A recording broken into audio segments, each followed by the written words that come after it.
I just went to the sheriff's office out here in Arizona City. I mean, I've been trying to go there just to see if I can, well, just to see my status on, like, if I have a felony, whatever, currently, and my ability to carry a firearm legally. And, I mean, I asked also pepper spray, whatever, because I do a lot of interstate travel, not so much interstate travel, but inter-county travel, I should say. And that's a big distance, each county. I was waiting there for like 30 minutes. It was 30 minutes past the lunch break. No one was answering. So, you know, finally an officer drives up in the back.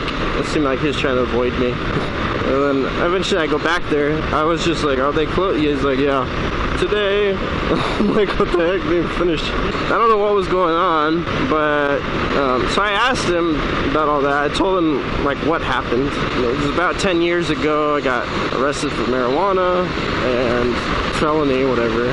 So I just asked him if I could legally carry a firearm or a pepper spray or something like that. And so he said that I would have to call the court, which I'm like, I don't know which court. It's just all this bullshit. That's why I wanted to ask the police. I mean, in such case where they'd pull me over and I had it on me, then if I would legally be able to be in possession of that. So he looks up my name and gives me my ID and everything. I think that's what cops love to do, is just look people up, because then they can get something on them. But I mean, I don't really care. I know I don't have anything. Well, I was hoping I didn't have anything on me, like warrants or anything. I wouldn't think I would, because I haven't done anything. But you know, some things always pop up, and some odd things, like maybe I had a traffic light, I don't know, something.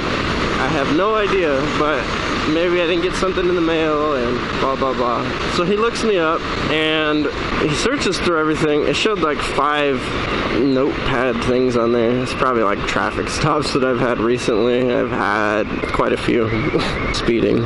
And yeah, a couple at the courthouse. When I was going to do when I was paying the speeding ticket, I went into the court. I got another ticket because I parked the wrong direction. I paid the freaking parking toll and it was on a hill leaning this way, so I couldn't exactly just park the bike there and tip over. So I flipped it around so it was facing the other way, but it was near the sidewalk, and so I got a ticket for that.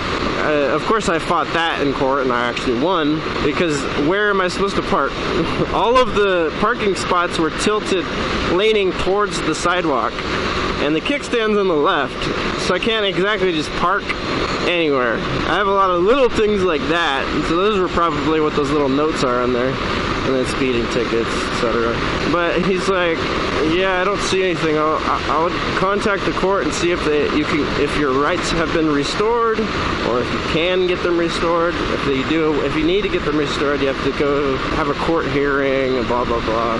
And I was just like, so do I have anything like on there, felony or anything? He said no.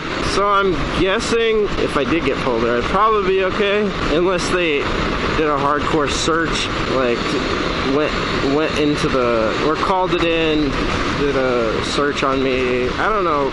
I would think it'd show it on there if I had a felony, though. It didn't. So from what he knew, I was clean. I still don't want to risk it. I'll still go to the courthouse, but so that's something to look forward to for me. Be legal. Some of you probably didn't even know about all that. I'm a criminal. I'm a criminal. What's that guy doing? So I might go there tomorrow. We're heading out to, we're going to Mesa though. Yeah, the court is like in Phoenix. We're heading to Mesa. We're gonna go to that bike night thing. They have it sometimes at Cycle Gear, and they'll put the location, which Cycle Gear. The one in Mesa is tomorrow, so we were thinking about going there and just hang out in, Mesa. So we might go to Phoenix too. We'll see. Oh, when I was waiting for the sheriff's office to open, and was waiting like 30 minutes. There was like this guy and a woman, older. I don't think they were together. She looked a little bit older.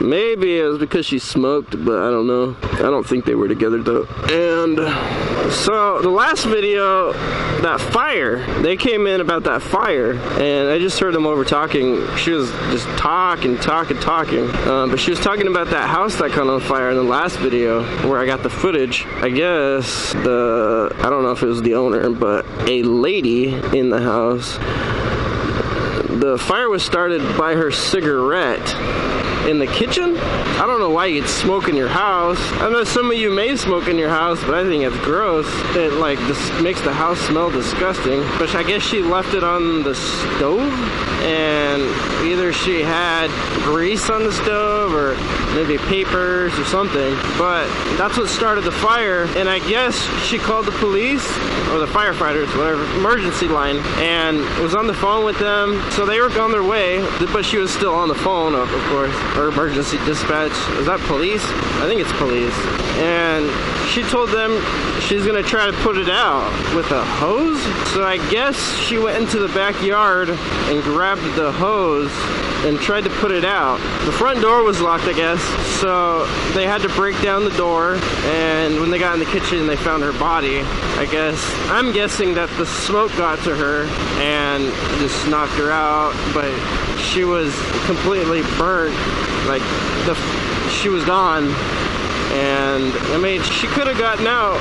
I mean, I guess she really underestimated the flames and the fumes, but she also was a smoker. So, I mean, I'm guessing that being oxygen deprived was even harder on her body because she already can't intake enough oxygen, but she ended up dying in the house. It's unfortunate. It's really crazy how the news gets around here.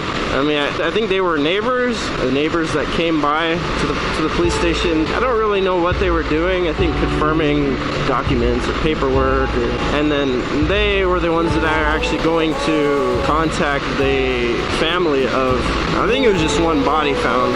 So that's unfortunate, kind of sad, but I thought I'd also talk about that because I mean, there's a story behind everything. Anyway, check you guys later.